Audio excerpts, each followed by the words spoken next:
سیاسی اور اقتصادی خطرات۔ کچھ کاروبار حکومت اور اس کی پالیسیوں کے تبدیل ہونے سے بھی اثر انداز ہوتے ہیں۔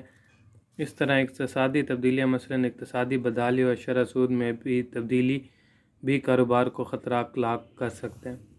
نمبر 3، کاروباری افراد کون ہوتے ہیں؟ کامیاب کاروبار کے لیے درکار اہم صلاحیتیں۔ صلاحیت کی تعریف یہ کی جا سکتی ہے کہ کچھ خاص علم، مخصوص مہارتیں اور بعض خصوصیات۔ علم مطلب کچھ مقدار میں ذخیرہ شدہ معلومات جو مناسب وقت پر ذہن میں تازہ کی جا سکیں۔ مہارتوں سے مراد علم کا اطلاق کرنے کی اہلیت، مثلاً ٹرینرز جس شعبے میں تربیت حاصل کر رہے ہیں اس شعبے کے نظریاتی اور عملی۔ خصوصیات سے مراد مخصوص خوبیاں یا خواص ہیں جو کسی شخص کو انفرادیت عطا کرتے ہیں۔ علم اور مہارتیں، جس شخص میں صرف علم اور مہارتیں ہوں اس کے زیادہ عرصے تک کاروبار کرتے رہنے کا امکان نہیں چاہیے۔ وہ کامیابی سے ابتدا بھی کر دے، مثال کے طور پر اگر اس میں ذاتی خصوصیات نہیں ہیں تو وہ بڑی مشکلات کا سامنا نہیں کر سکے گا، یا مواقع پر نظر نہیں رکھے گا، نہ عملی قدم اٹھائے گا۔ یہ ہو سکتا ہے کہ وہ کاروبار کو پرکھنے کا سوچ سمجھا خطرہ مول لینے پر ہی راضی نہ ہو۔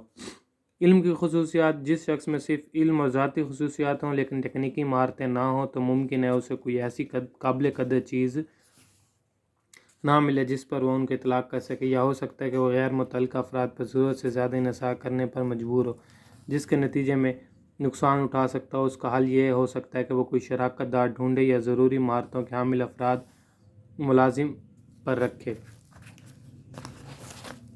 مہارتیں اور خصوصیات۔ مہارتوں اور کاروباری خصوصیات کا حامل فرد علم کے بغیر کاروبار شروع تو کر سکتا ہے، لیکن مسابقتی ماحول میں علم کا فقدان یا گاہکوں یا مارکیٹ بشمول مارکیٹ کے رجحانات سے عدم واقفیت ناکامی کی طرف لے جا سکتی ہے۔ کوئی بھی کاروبار ہو، کامیابی کے لیے معلومات لازمی ہے۔ اہم کاروباری خصوصیات: محنتی، مستقبل کی تعمیر کرنے والا، خود اعتماد، ہدف پر توجہ دینے والا، مستقل مزاج، ناکامی سے سبق سیکھنے والا، دوسروں کے مشورے پر توجہ دینے والا، پہل کرنے والا، سننے پر آمادہ، اپنے معیار خود طے کرنے والا، غیر یقینی حالات سے نمٹنے والا، معتبر اور ایماندار، پرعزم، خوبیوں کو پروان چڑھانے والا، خطرہ مول لینے والا، تخلیقی۔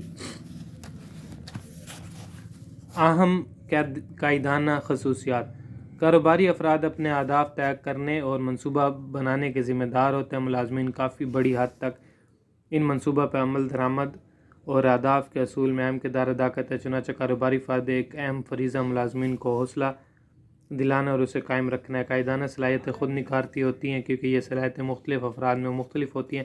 اگر آپ کو علم ہے کہ آپ اپنی قائدانہ اہلیت کے خود ذمہ دار ہیں تو آپ کو اس میں بہتر طریقہ نہیں ہے۔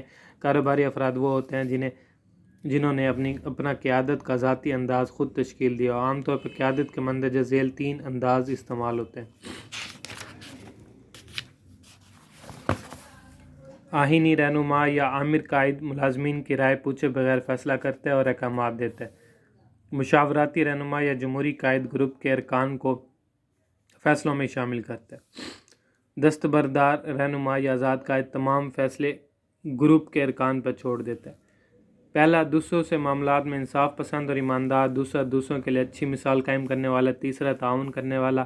چوتھا، بھروسے اور اعتماد کے قابل۔ پانچواں، بات سننے اور دوسروں کے نقطہ نظر کا احترام کرنے والا۔ چھٹا، خوش باش اور پر امید۔ ساتواں، ملازمین سے وفاداری کرنے والا۔ آٹھواں، ذمہ داری قبول کرنے والا۔ نواں، کام کی اچھی عادتوں کا حامل، ملازمین میں خوشحالی اور اپنائیت کا احساس کرنے والا۔